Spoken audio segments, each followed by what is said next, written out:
There's a conspiracy going on in Formula One. You see this, and this.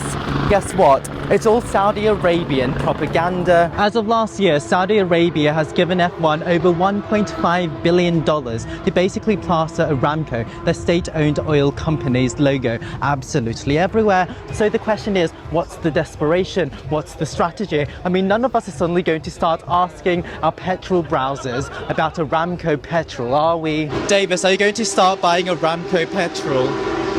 You see, Saudi Arabia has a really big problem. Ever since 1938, when they first discovered oil, they've been completely and utterly reliant on it. Even as of 2023, 63% of their revenue came from oil. And that's despite trying to spend decades moving their economy over to tourism, finance and business. But guess what? None of that has worked. The recent mega project, The Line, for example, has been a colossal failure and a waste of money. So they know in order to survive as a state, they need the world to continue using oil. But there's a ticking time bomb. In fact, there's many of them, and one of them is the EU's blanket ban on all internal combustion engines from 2035. In geopolitical terms, that is basically tomorrow. So the question is, what can they do? Especially in a climate where EV cars have already proved themselves to be not only viable, but actually better than petrol ones in many ways. Also, talks of decarbonisation is a highly prized form of political capital,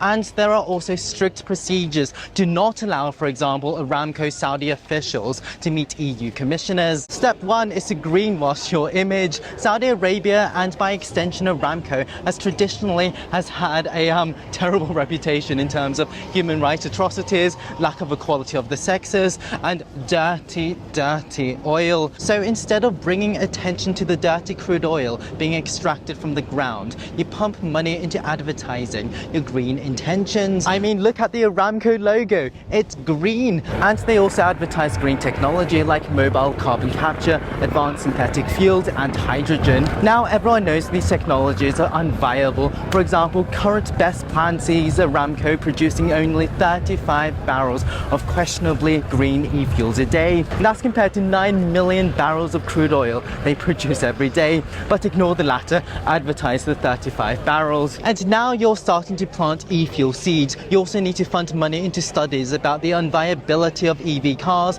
and you also need to find a receptive audience for your e-fuels. Traditional car companies are one. They feel threatened by EV cars, so helping Porsche, Audi, Renault develop e-fuels can be useful. They will also lobby the EU on your behalf. I mean, Germany doesn't want to cause massive unemployment, especially when there's a viable way of keeping those jobs. But what about the public? Well, having Porsche guarantee the future of the 911's flat 6 because of e-fuels is a good way to ingratiate e-fuels with petrol heads. But do you know what's even better? F1. There was complete and utter uproar when F1 lost the gas-guzzling naturally aspirated V10s and V8s with hybrid V6 engines. For an audience as conservative as this, the promise that e-fuels can defend Formula One cars from electricity is completely intoxicating. With e-fuels, you get to have your cake and eat it too. So by sponsoring F1, you've been able to win the hearts and minds of the public, and it also gives you access to EU commissioners. The $1.5 billion came with strings attached, mainly the advancement of sustainable fuels. Source material was able to obtain documents that showed F1 officials lobbying EU commissioners for Saudi interests. The document showed the advocacy of e-fuels as a safer bet for decarbonisation. But as we've already established, e-fuels are pretty much a joke.